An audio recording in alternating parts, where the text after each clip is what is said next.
Hi students, this video is going to be about application letters. You may notice that I use the terms application letter and cover letter interchangeably. They are the same thing. Traditionally, the cover letter was given to a prospective employer on top of your resume. It therefore was a letter that covered your resume. However, most of the time you'll be submitting these things over the internet digitally, so you don't actually print them out anymore very often, so most people will call them application letters instead of a cover letter, since if you're sending it digitally, it doesn't cover anything. So please don't be confused. I use those terms a little bit interchangeably. The first thing to understand is that the cover letter, the application letter, is a letter. The letter is a very specific type of business correspondence. Usually letters are used externally in a company. Very seldom will you write a formal letter to another employee. Most of the time for that you would use a memo. A letter can go from an employee within the business to a customer. A customer might write a letter to the business, so you can see that it's a little bit more of an external document.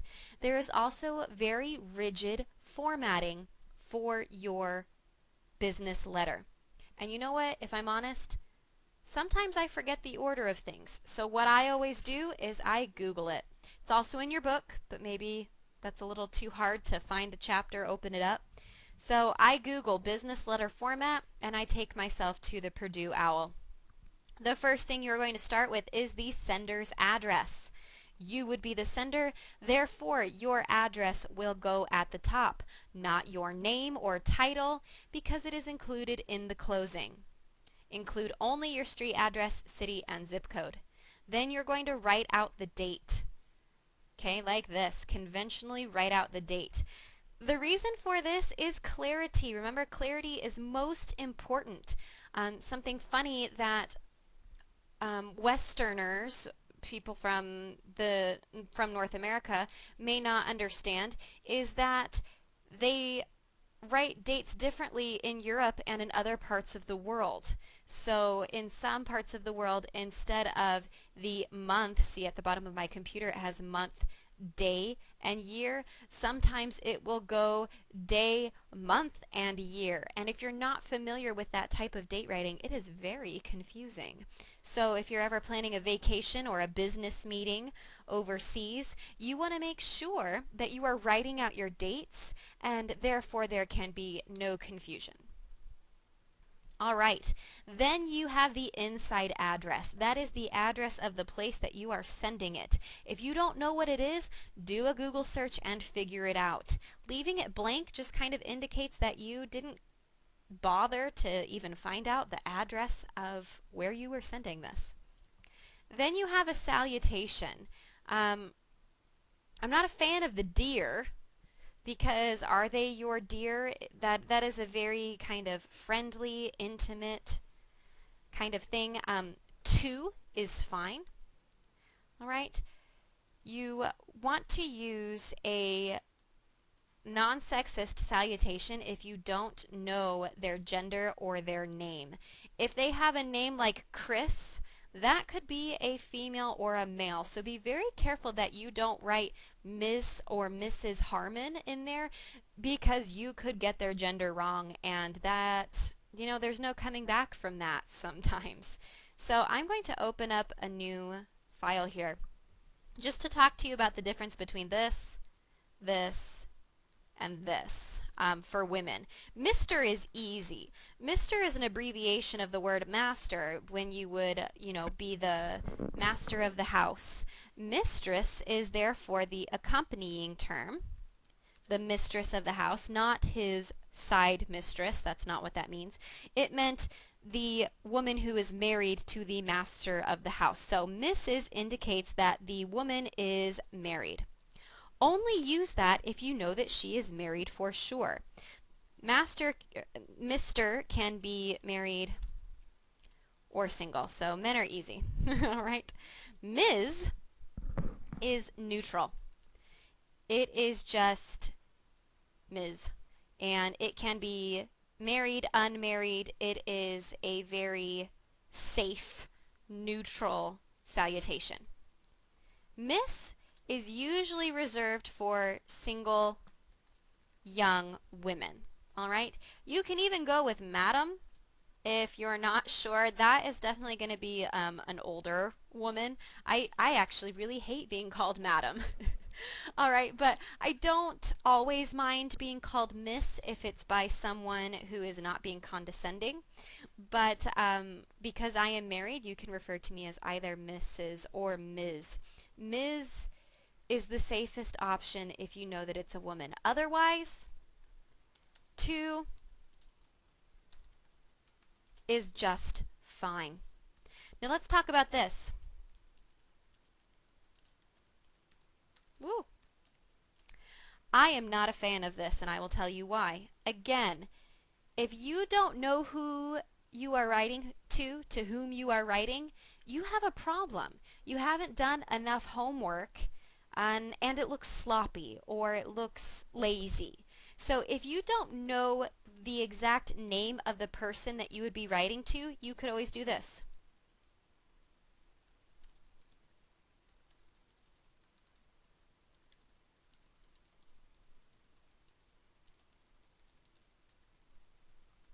All right. So let's say you're trying to get into Barrett or something. That would be just fine if you don't know who you should actually direct your letter to. All right? Those are all fine. This just shows me you didn't try hard enough to figure out who it was. If you're wondering, well, what does that mean, try hard enough to figure out who I need to write it to? Call up the company and say, hey, who's the head of HR? Hey, to whom should I address my cover letter? And hopefully they'll be able to tell you. If they can't tell you, make your best guess. Okay? So those are my suggestions for salutations. And that's what salutations are called. So if you want to learn more about business salutations, you could always Google that. Ta-da! Okay, wow, that's pretty specific. It gets into depth there. I used to show some funny videos about silly salutations, but I won't waste your time. If you want to find silly ones on the internet or you want to ask me where they are, I'll tell you. All right, next. You are then going to jump right into your genre pattern for your letter. Who are you? You need to establish your credibility. Tell them your name. Tell them who you are, why you are writing. All right? And then give them an idea of what you are going to talk about in the rest of your paper. Okay? So I'm going to bring up a student sample and we're going to see if they did a good job following this genre pattern or not. Okay, here we go. So you can see that I took out their address so that nobody would send them nasty letters. But we have address. We need to have the date up here. There we go. And we have the person's name later on. So there we go right there. Miss Pierce, Mrs. Pierce, and a colon. All right, so this is properly punctuated. You will notice in the Purdue Owl that it talks about punctuation. After the salutation, you're going to use a colon. Sorry, I can't read. And then at the end, a sincerely, comma, and then your name. Okay? Friendly letters do the dear so-and-so, comma. All right? This is not a friendly letter. It is a business letter. So you are going to have a colon. And please make sure that you do that. I will be looking for this as part of business letter format. Then you can tell if I zoom out here, we are single spaced, no indentation. That is proper business letter format. All right. Then we have an introduction to the credibility of the student. Says who their father is because her father happens to work at this company. So she's name dropping here, which is good. She's got some sort of interesting hook to hook the reader and engage them, which I especially encourage you to do. Most business letters, you're not going to have some sort of interesting attention getter. In your application letter, you want to stand out. You want to grab their attention. I suggest that you have some sort of attention getter at the beginning. Okay? Then we have the purpose statement. She is applying for the internship in the accounting department. Keep in mind that if you say, I'm applying for the internship, what if they have more than one internship? If you do not specify what internship you are applying for and they don't know, they are going to put your application in the trash can. Okay? So you want to make sure that you are specific and say which internship you are applying for. I say that unless you have a personal contact at the company, do not say that you found the job on monster.com. That is not exciting nor impressive. Now, if you met a recruiter at the career fair earlier this semester and you hit it off with the person at the career fair, then use their name and say, I became interested in this position when I met so-and-so at the career fair. Okay, that would be appropriate. Then, following the genre pattern, we're giving a roadmap here. Oops, come back. My experience in auditing, uploading invoices, assisting others makes me an excellent candidate. So I'm going to expect that the body of the paragraph is going to talk about her experience auditing and handling financial reports, followed by uploading invoices and assisting others. That's what I'm going to expect that she's going to talk about in that order. Now, she actually has her credibility statement a little bit down here, but that's okay. It's in there somewhere. I'm happy about that. And she's going to talk about her experience. Okay? We've got some quantitative data, which is great. My comment here is that it's a little close to her resume. You don't want your resume and your cover letter to be the exact same document. What I would rather her do to be a little bit more of a standout candidate is talk about a time when she had to demonstrate these skills. So maybe a time where she had to do an audit or upload the invoices, and she talks about how she did a great job of that. Okay? Then she talks about assisting others and collaboration, and she gives a specific example. Instead of just saying, I was really good at teaching others and working through problems, she gives a specific example. That is what I am looking for in the cover letter. You need to be specific in your skills. Don't just say you're a people person. Give an example of a time when you had to calm down a customer, when you had to demonstrate your good interpersonal skills. Okay? And then her closing, genre pattern. Next steps, look to the future and thank them for their time. Thank you for your time. You can contact me here. That's the next steps. All right? And then she has a closing, comma, and then her typed name. If you are printing out your cover letter, you should sign your name beneath. If you are submitting it digitally, please do not try to use like a fancy font here. I'm saying do not do this. It just is silly. And I'm like, oh, okay, this will make it look like I signed my name. Ooh, fancy. Nope, nope. Just leave it in the same font and just type your name. All right, but if you do print out the letter, you can sign underneath your printed name. Okay? So please take a look at the different examples. Some of the student examples have a lot more personality, a lot more personal stories. I really like them because that's what I respond to as a person and an employer. There's also another example of an application letter that is a little bit dry and traditional, but it works really, really well for the type of job that this person is applying for. So you need to go back to that job ad analysis and think, what kind of company is this? Do they want to see a lot of personality, or am I trying for Merrill Lynch and they just want me to check all the boxes? Okay, so this third example is a textbook example of following the genre pattern. This is who I am. This is who I met. This is why I'm the best. This is an example of it. This is another example of it. This is why I'm going to be awesome. And this is my number. So this is a very good letter, but it doesn't have a ton of personality. Something that this letter does well is explain why the company would benefit from the student working there.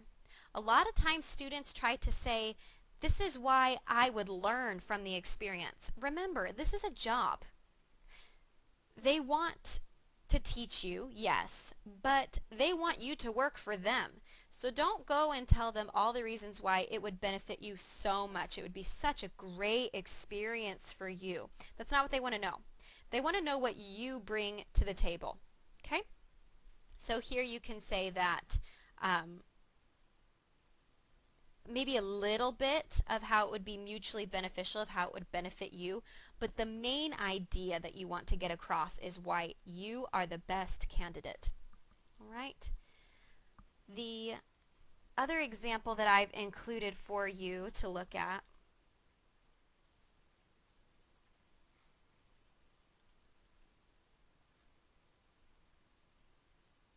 is another really good kind of textbook example. What I liked about this one is very specific, very measurable goals here.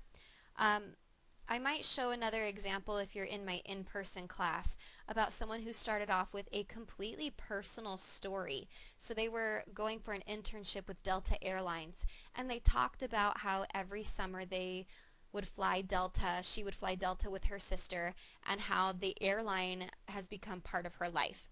Really warm, fuzzy, personal story, but I think for that company it worked really well. Another example was when my husband applied at Banner Hospitals. He had a lot of warm, fuzzy family, community examples in there. He talked about how his dad had had cancer, how my father had also been in a car accident and been treated at a Banner hospital, and how Banner Hospitals was a big part of our community and our lives. Very warm and fuzzy, but it landed him the job, and I kid you not, when he started work there, people came up to him and said, "Oh, hey, I know about you. I remember your cover letter." So that made me feel pretty good because I helped him write it. But people remembered his cover letter because it was so personal. Something that's also going to be helpful to you is this document. I've read 300 cover letters. It talks about what you should and shouldn't include and how the person can tell whether it's going to be good or not at the very beginning. So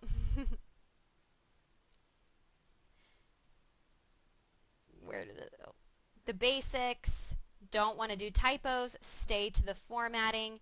If your first line reads, "I'm writing to apply for this job," I suggest a swap every single time. You do need to have that in there, but try to remember that you want to start with a hook. Something interesting about yourself, something intriguing, something that's going to stand out from the rest. And I actually am going to show you that student example.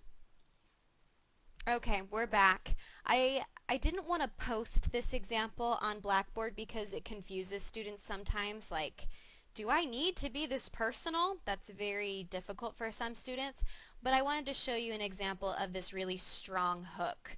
So it doesn't just start off, "My name is blah blah blah, I am a W.P. Carey student at Arizona State University." It starts off, "Every summer my sister and I go to Dallas, and every summer we travel with American Airlines." Ah, love that opening. I genuinely value them. I pride myself on these same values. Okay, so she took this straight from her job advertisement analysis. Okay, then here's her credibility statement. This is who I am. This is where I found it, and I did suggest you don't need to say that you found it through the ASU CareerLink website. I mean, that's not that interesting.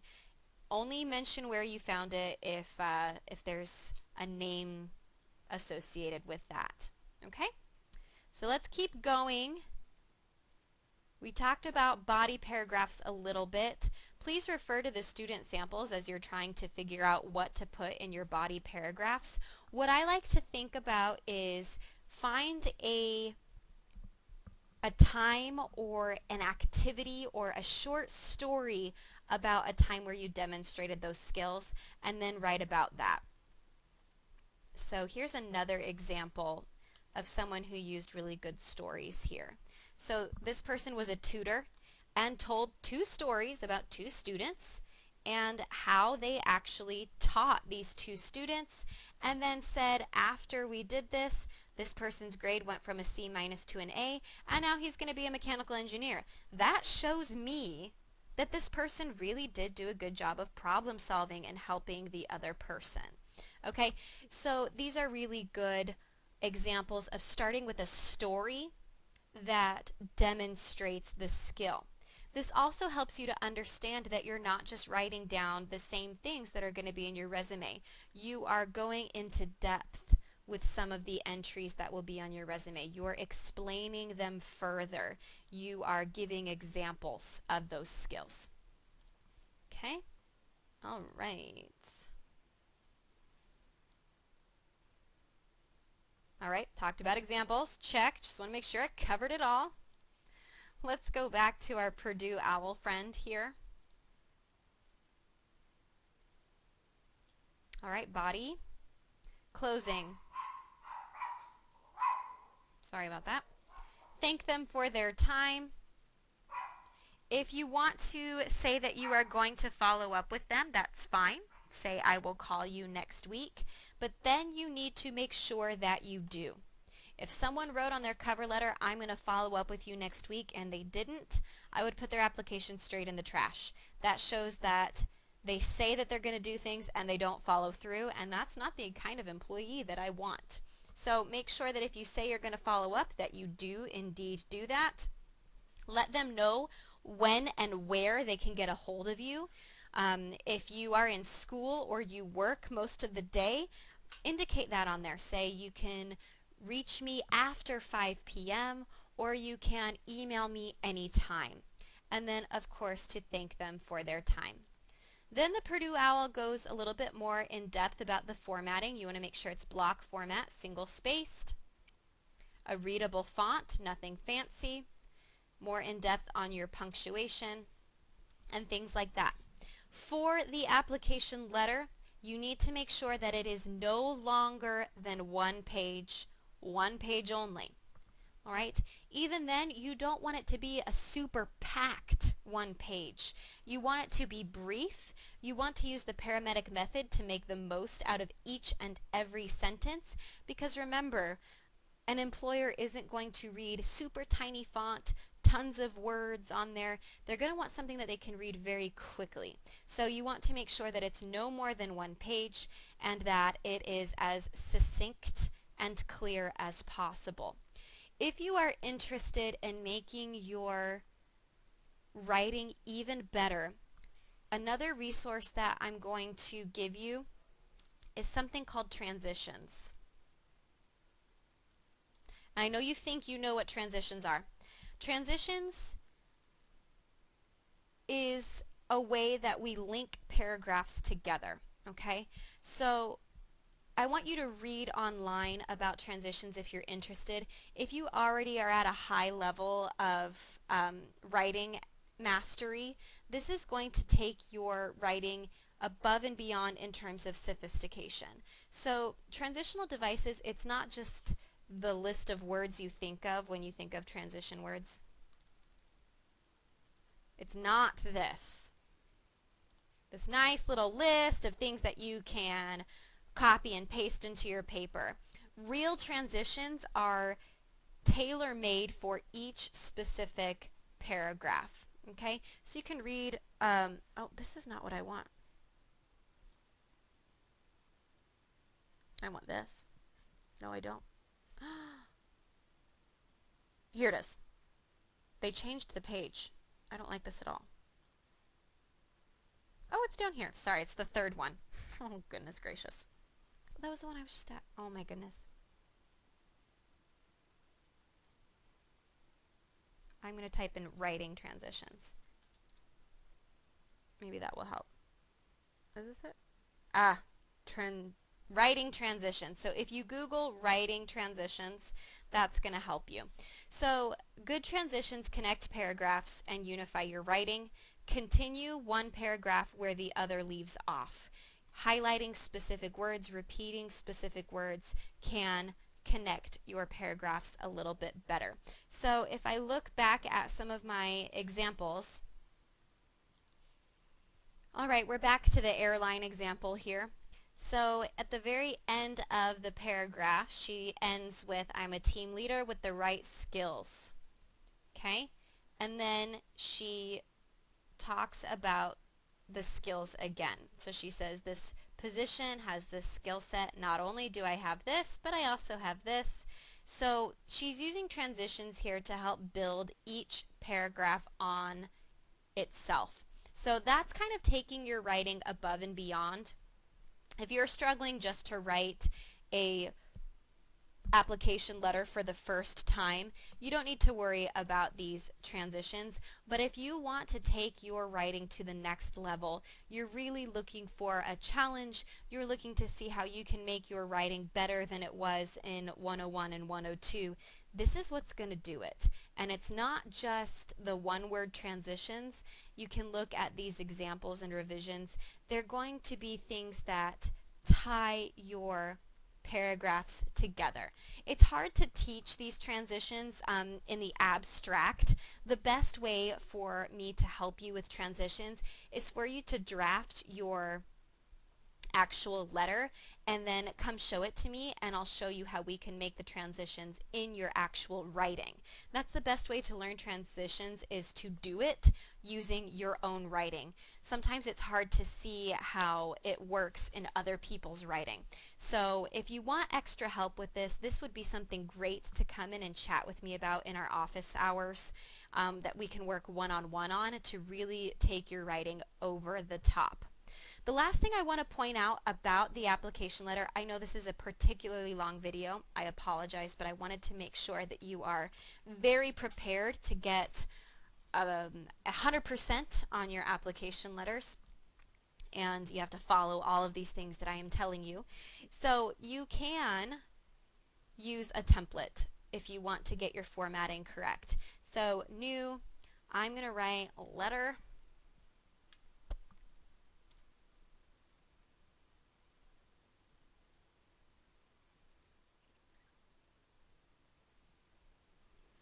And we've got a letter to a job applicant. We've got a cover letter. We've got reference letter, all these different types of letters. So this one's blue. I would not use it unless it's a little bit more of a non-traditional company, because that's kind of cool. I love the formatting of that, but it's going to be a little bit more modern.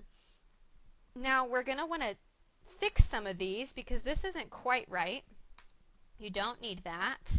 We want these. Oops.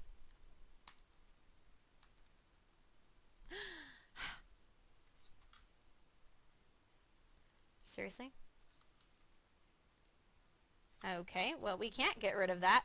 That's the problem with some templates, is you can't always change things. So if I'm trying to make it single spaced because my teacher told me to make everything single spaced, that might be a little bit more tricky. Okay? So that's kind of nice. It helps a little bit, but that's not quite traditional formatting. So you may just want to skip the template and go with typing everything in yourself. I'm kind of disappointed. I wanted a, maybe I'll type in business letter. Those were a little too modern looking. I just want something really traditional, normal business letter. That looks good. All right. However, remember that we don't want to start with my name. We want to start right with the address, the date, gets its own little space. There we go. Beautiful. Okay, so that's going to help me get my formatting correct, and then I can go from there using my genre pattern and drawing on the other examples and other things, the tips and the suggestions in Blackboard. If you have any questions, be sure to reach out or visit me during my office hours. Thanks for sticking around with this long video, and good luck with your application letters.